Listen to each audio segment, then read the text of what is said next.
Hola y bienvenidos a otro episodio de Pláticas a todo pulmón. En este episodio invitamos a la doctora Samantha Alarcón, directora médica de Grupo Medu Educación. Samantha estudió medicina en la UNAM, mismo lugar donde realizó una maestría en ciencias biológicas y se especializó en cirugía general. Samantha, muchísimas gracias por estar aquí. Hola Paloma, ¿qué tal? Me da mucho gusto estar aquí con ustedes y participar en este tipo de videos y demás. La verdad es que nosotros precisamente en Medu nos dedicamos un poco también a esto, pero te cuento un poco de cómo fue que llegué a Medu. Sí, como bien dijiste, yo soy cirujana de especialidad y pues bueno, realmente inicié, por así decirlo, mi carrera como cirujana en Pemex. De ahí de Pemex me pasé ya en la época de la pandemia a ejercer la medicina un poco más tranquila. Justo en la pandemia empecé a trabajar en consultorios, luego en una clínica de heridas y ya después llegué a Medu. Y en Medu lo que hacemos es educación médica.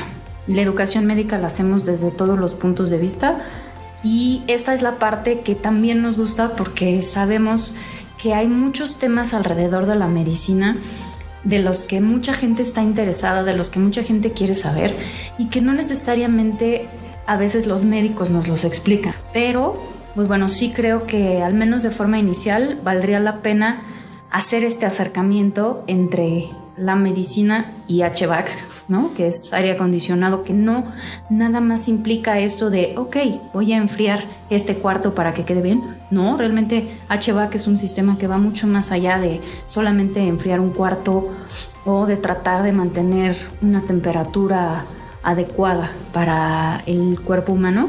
La realidad es que dentro de nuestro cuerpo humano tenemos muchos mecanismos que ayudan a mejorar tanto la temperatura como la filtración del aire. Nosotros mismos somos, podríamos decirlo así, un HVAC, ¿no? Ok. ¿Cómo es esto? Pues bueno, tenemos filtros de aire. Desde que el aire entra por nuestra nariz, tenemos varias maneras de que ese aire que entra en nuestro organismo se vaya calentando, humidificando y que esté libre de microorganismos. ¿Cómo lo hace esto el sistema respiratorio? De muchas formas. En primer lugar, tenemos vellos en la nariz. Estos vellos impiden que al menos las cosas muy muy grandes pasen. Además, hacen cierta turbulencia del aire que entra y esta turbulencia que se genera hace que se caliente el aire mientras todavía está en la nariz para que cuando ya pasa a lo que es la faringe y la tráquea, ese aire empiece a estar un poco más caliente. Okay. Además de estos vellos que tenemos otro tipo de vellos mucho más pequeños que se llaman vibrisas. Estas vibrisas están en las células y las células del todo el aparato respiratorio, que es un epitelio, tienen esta cubierta con estos pequeños vellitos y estas microvellosidades también evitan que microorganismos, ya así en este caso, lleguen al aparato respiratorio, a todo lo que sería el aparato respiratorio bajo, que incluye la tráquea, los bronquios y los alvéolos. ¿Por qué? Porque ya en los alvéolos ya no tenemos este tipo de vibrisas. Okay. Entonces es la primera parte del aparato respiratorio que nos hace que se caliente el aire, que se humidifique y que además esté libre de estos microorganismos. ¿Por qué es importante que se humidifique antes de llegar a la... Es importante porque si no llega lo suficientemente húmedo el aire, no se realizan los procesos adecuados que se tienen que hacer de intercambio gaseoso. Nosotros, como la mayor parte sabemos, lo que hacemos al inhalar es obtener oxígeno. No nada más se obtiene oxígeno, también dentro de lo que respiramos hay nitrógeno, que es lo que más abunda en la atmósfera. Entonces tenemos nitrógeno, tenemos oxígeno y tenemos algunos otros gases que están en mucho menor proporción. Entonces, al tener esta humedad ayuda a que este aparato no se vea lastimado, no esté todo el tiempo en exposición de demasiado calor, por ejemplo, o en demasiado frío. Cualquiera de las dos temperaturas extremas va a hacer que nuestro aparato respiratorio no funcione como debería de funcionar y que pueda llegar incluso a lesionarse. Por eso debe de tener una temperatura adecuada, tiene que tener una humedad adecuada. ¿Para qué? Para que todos estos procesos de intercambio gaseoso se hagan de una manera adecuada, ¿no? Digo, valga la redundancia, pero sí, todo esto tiene que ver con que haya humedad dentro del aparato respiratorio. Y otra pregunta, estos microvellitos que dices que están en las células, ¿es nada más en el aparato respiratorio, o sea, superior, en como todo lo que está acá? Sí, se considera que ya el aparato respiratorio, todo lo que sería el aparato respiratorio bajo, que es tráquea, alvéolos y bronquios, el epitelio ya es un epitelio más bien liso que solamente llega a producir moco y ya no tiene estas vibrisas que sí se tienen en la primera parte del aparato respiratorio, ¿no? Que se tienen obviamente también en muchísima mayor cantidad. Digamos que sí puede llegar a haber algo, pero la realidad es que donde más abundan es en el aparato respiratorio superior. El aparato respiratorio superior incluye la nariz, la faringe y la laringe. Ok, perfecto. Qué interesante está. Como que lo visualicé. Bien. Y dime una cosa, Sam. ¿Cómo afecta entonces a este aparato respiratorio el aire acondicionado o un aire acondicionado que no esté en buenas condiciones? Ok, entonces, cuando no tenemos un aparato acondicionado en buenas condiciones, este aire puede estar demasiado frío o demasiado caliente y no tener la humedad que nosotros requerimos. Entonces, como nosotros estamos hechos para respirar el aire ambiente. El aire ambiente tiene determinada temperatura, determinada humedad, pero en los aires acondicionados, digamos que esto está forzado a que el aire, a veces un poco más vicioso, que se llega a recircular en los edificios, se mantenga en determinadas características de temperatura, de humedad. Y cuando no sirven estos sistemas de aparato de aire acondicionado, lo que tenemos es un aire, además de viciado, en las temperaturas que no deben de estar, ya sea que estén en temperaturas más bajas o más altas, que la humedad no llegue a ser la humedad requerida, ya sea que sea un exceso de humedad o una menor humedad, y también tener un exceso de humedad no ayuda porque entonces no podemos obtener el oxígeno que requerimos. Okay. Sobre todo en esta cuestión de la humedad va un poco de la mano con el oxígeno, de que un exceso de humedad implica que hay demasiada agua en el ambiente y que entonces ese oxígeno no está en la forma que debería de estar en forma de gas. O sea, mucho de ese oxígeno va a estar en forma de agua y esa agua no va a permitir que se haga este intercambio gaseoso. Ok, qué interesante. ¿Cuál es esta temperatura que dices que es la ideal? Creo que esta es una pregunta que siempre hace la gente. Bien, la temperatura ideal se supone que está entre los 18 y los 22 grados. En realidad entre 20 y 21 grados es lo mejor que deberíamos de utilizar. También depende de la época del año. ¿Por qué? Porque muchos en verano, por ejemplo, ponen el aire acondicionado en 16, ¿no? Estos cambios bruscos de temperatura también hacen daño, no nada más en cuanto al sistema respiratorio, precisamente tener este intercambio de temperaturas tan drástico puede llevar a que las personas lleguen a tener choques térmicos, y en esos choques térmicos se genera incluso en algunos casos hasta la muerte, ¿no? No necesariamente que pase esto con el aire acondicionado, pero sí puede llegar a pasar. Incluso, por ejemplo, los árabes no recomiendan, por ejemplo, tomar agua helada después de que están en el desierto, porque eso puede causar una muerte súbita en algunos casos o algún problema de corazón por tratar de regular la temperatura por esta situación de cambio de frío a calor. ¿Y qué es lo que pasa en el cuerpo con este choque térmico? No tienes manera de regular que, o sea, estás muy, muy caliente, recibes esto frío y entonces la manera de tu cuerpo para poderse nivelar no lo logras y tu sistema autónomo entra en acción. El sistema autónomo es el que nos permite la huida en muchos casos de ciertas situaciones, pero si tú no dejas que el sistema autónomo se vaya regulando poco a poco, entonces va a hacer que precisamente puedas tener una caída de la frecuencia cardíaca muy intensa o que incluso puedas llegar a tener un desmayo que no necesariamente te lleve a la muerte, pero sí un desmayo, y este tipo de situaciones, pues vivirlas dentro de tu oficina, por ejemplo, hace que todos tus compañeros se vayan a asustar y digan, bueno, ¿qué está pasando? Claro. Es nada más este choque térmico que hace que tengas ciertos síntomas que no son los adecuados, ¿no? Como lo es en el golpe de calor, cuando estamos demasiado expuestos a un calor muy, muy intenso, y entonces se presentan muchos de estos síntomas que están relacionados con el sistema autónomo, que son náusea, vómito, diarrea, una fiebre que no cede tan fácilmente y que, como te digo, si no es atendida, si no rehidratas a la persona, eso puede conllevar a la muerte de la persona.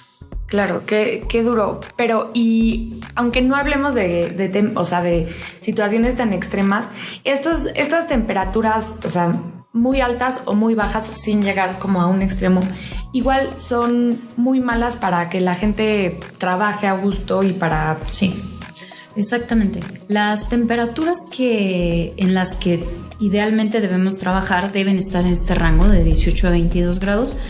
¿Por qué? Porque si nosotros tenemos menos, nuestro metabolismo va a requerir de mucha más energía. Y eso va a hacer que necesitemos estar más bien concentrados en calentarnos que en trabajar, ¿no? Eso es por un lado.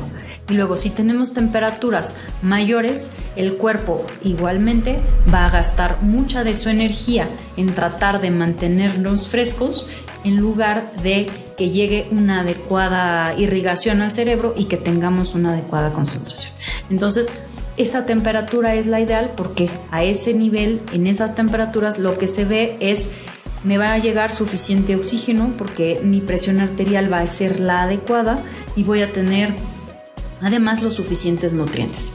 Si mi presión está muy baja porque hace mucho calor, porque uno de los mecanismos que tiene el cuerpo para eliminar o disipar este calor es bajar la presión al dilatar venas y arterias, pues no me va a llegar suficiente irrigación al cerebro, no voy a tener los nutrientes que necesito y entonces voy a tener pérdida de la concentración.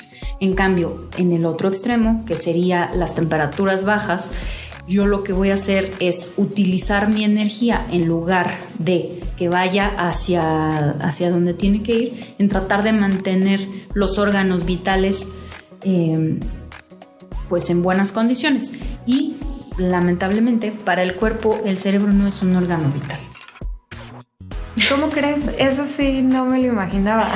O sea, no lo es. Tú puedes vivir sin cerebro, por eso la muerte cerebral implica, ok, sí, el cuerpo sigue vivo, pero yo sigo manteniendo el cuerpo, ¿no? Ok. O sea, todos los órganos pueden seguir funcionando aunque el cerebro no funcione. Así es. No tenía idea de eso. Qué buen dato curioso. Así es. Okay. Sí, digo, eventualmente ya cuando el cerebro lleva mucho tiempo así, pues puede ser, ¿no? Que también fallezcas, pero sí, o sea, realmente no se considera el cerebro un órgano vital. Lo que te mantiene vivo es el corazón, básicamente. Los riñones también el cuerpo sí los considera como algo vital importante, aunque también los puede llegar a sacrificar en algún momento, pero básicamente tus órganos vitales son pulmones y corazón. El resto del cuerpo se puede... Ok, entonces, o sea, cuando el cuerpo está en una situación que, bueno, no sé si en peligro, que le está faltando algo, primero va a mandar energía, nutrientes, etcétera, corazón y riñones. Y pulmones. Sí. Ok. Así es. Ok. Qué interesante. Porque esos son los que hacen que se mantenga vivo el cuerpo. Claro. Ajá. Porque los pulmones lo que hacen es este intercambio gaseoso y el corazón mantiene la irrigación para todo el cuerpo. Ok. Y del oxígeno también lo que comentabas de que si hay demasiada humedad no llega suficiente oxígeno y esto igual evita la concentración en el área laboral. Exactamente, así es. Y regresando también al tema de humedad, que creo que es muy importante, también demasiada humedad puede propiciar la generación de más bacterias y más... Sí, ¿no? De hecho, en realidad, por lo que se consideró precisamente tener estos sistemas de HVAC en los edificios, ¿no? Y bueno, que lo mencionas, es precisamente por el exceso de humedad que se veía en muchos de estos edificios. Entonces se empiezan a implementar este tipo de aparatos, ¿no? De HVAC para poder controlar esta humedad. Un exceso de humedad tampoco ayuda. ¿Por qué? Porque no nada más vamos a tener como esta presencia de exceso de humedad. También va a haber presencia de moho, de algunos hongos y virus y bacterias.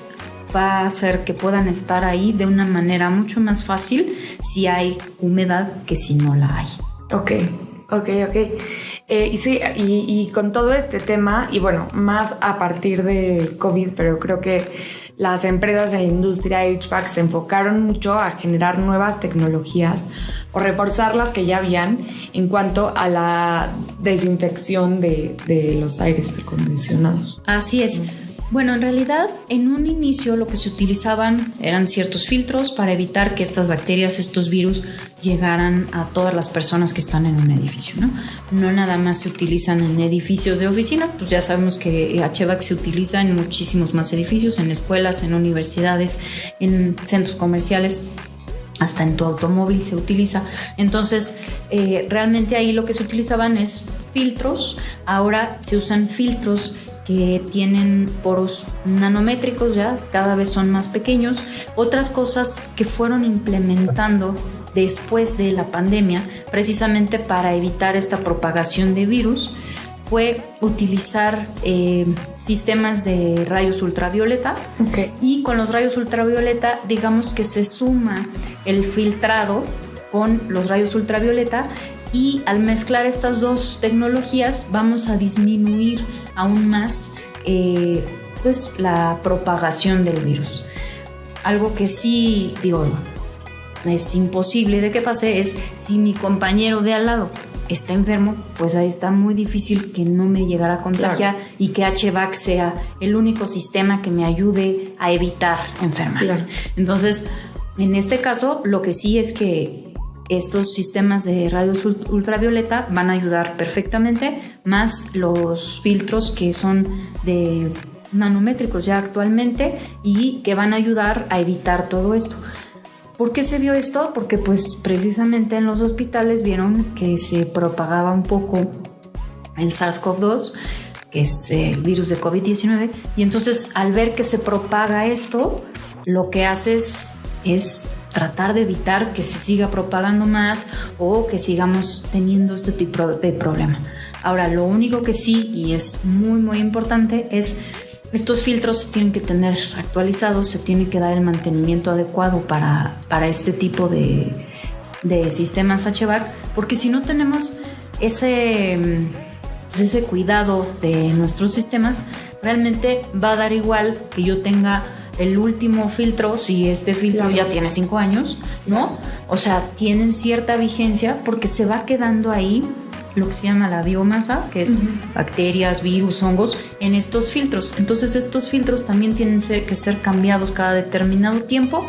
Y pues bueno, realmente ya ahora las tecnologías han avanzado mucho. De otras de las cosas que estuve leyendo al respecto es para quitar algunos de los gases que se pueden llegar a acumular.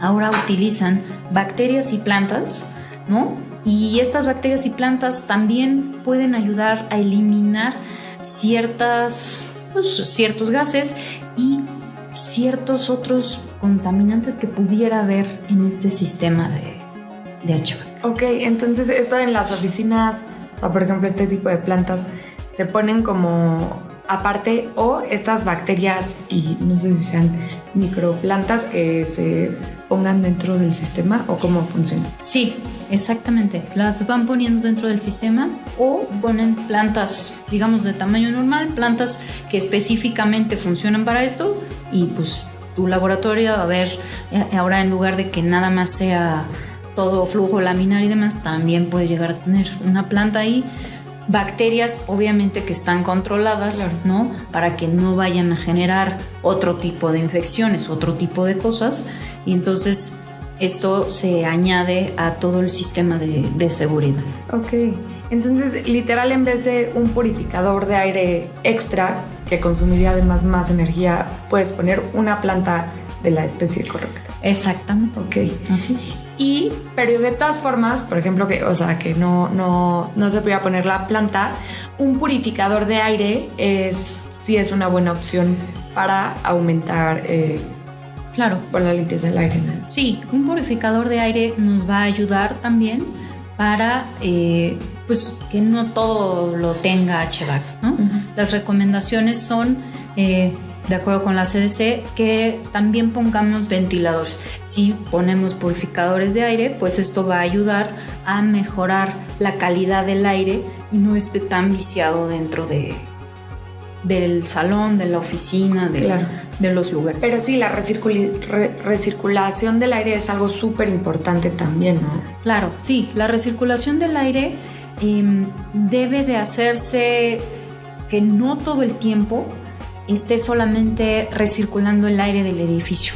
De acuerdo con las recomendaciones actuales es que al menos 5 veces por hora se esté cambiando totalmente el aire.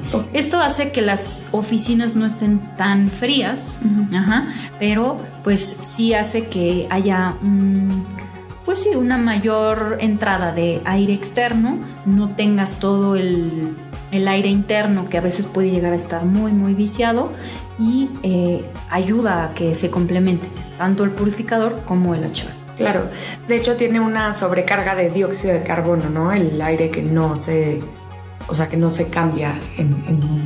Exactamente, o sea, poco a poco tú vas saturando el sitio, el salón, lo que sea, con dióxido de carbono, que pues eso es lo que suele pasar, por ejemplo, en las minas, que se quedan atrapadas los mineros y no tienen manera de salir de aquí. Lo que tienen es determinada cantidad de oxígeno respirable y poco a poco este oxígeno se va haciendo dióxido de carbono hasta que, pues bueno, lamentablemente ha habido muchos accidentes de ese estilo y eso es lo que pasa, que no tienen manera de ventilar la mina. Entonces, si nosotros estuviéramos totalmente aislados, encerrados en un cuarto, se tiene cierta capacidad de oxígeno en ese cuarto de acuerdo al número de personas que hay y a la cantidad de dióxido de carbono que se va produciendo, y entonces esto es lo que hace que el aire se pueda viciar. Claro.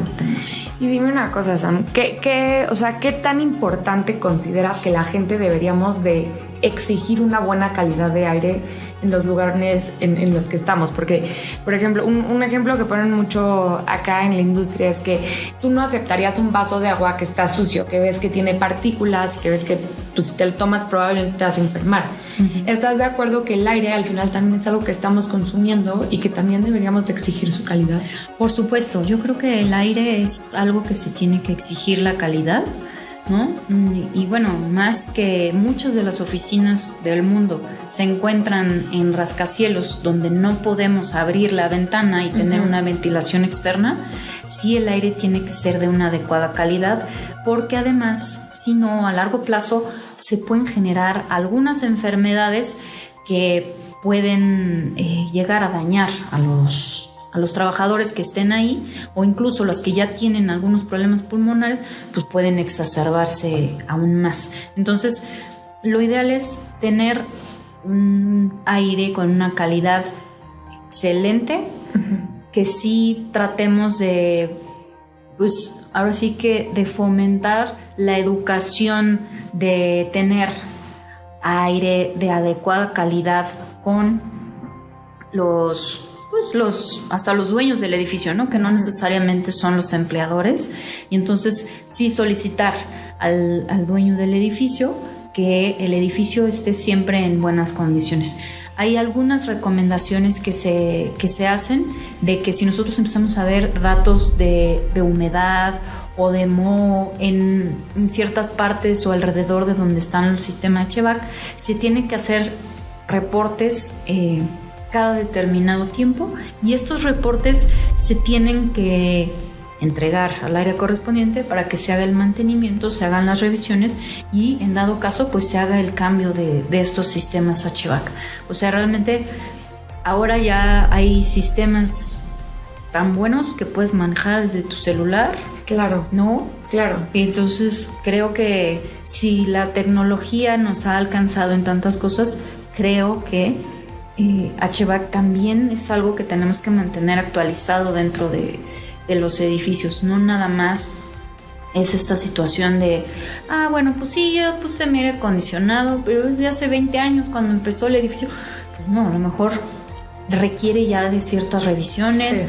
O aunque tú sientas que no pasa nada, pues sí pasa. Sí, totalmente. O hasta cuando vas a un hotel que ya llevas 3 días y te empiezas a enfermar y que nada más dices, es el aire acondicionado, en vez de saber que es porque tienen un mal aire acondicionado, no nada más porque el aire acondicionado en general te enferma.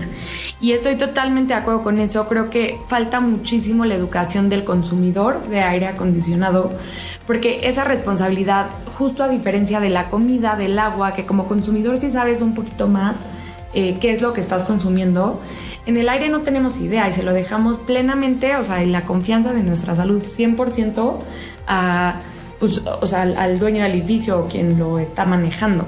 Entonces, como sabes, aquí en Air Community lo que buscamos justo es esta parte también de educar a la gente, pero también mucho de impulsar a los emprendedores a meterse a la industria del aire y que vean que sí hay mucha oportunidad de innovación, que no nada más es una industria que justo que es como, ahí está el aire y ya a mí no me afecta. O sea, sí nos afecta como consumidores y nos tenemos que involucrar. Claro. Sí, o sea, como te digo, realmente creo que hay muchas industrias que se han ido renovando, que han ido sacando nuevas cosas. En realidad, aire acondicionado es una empresa que ya lleva muchísimo tiempo, ¿no? Sí. Es como de los primeros que empezaron con ciertas tecnologías y que además realmente sí llegaron para quedarse. Entonces más vale estar actualizado, porque no es algo que vayas a poder cambiar. O sea, con un edificio de 50 pisos, ¿cómo vas a ventilar a tus empleados si no tienes un sistema de aire acondicionado? Sí, no hay forma. Sí. O sea, no hay forma que en un piso 50 puedas abrir una ventana y no se te rompa todo lo que hay adentro. Sí, claro. Por cómo están los vientos a esa altitud. Sí, totalmente. ¿No? Oye, Sam, y otro tema que me interesa mucho es en la parte de hospitales.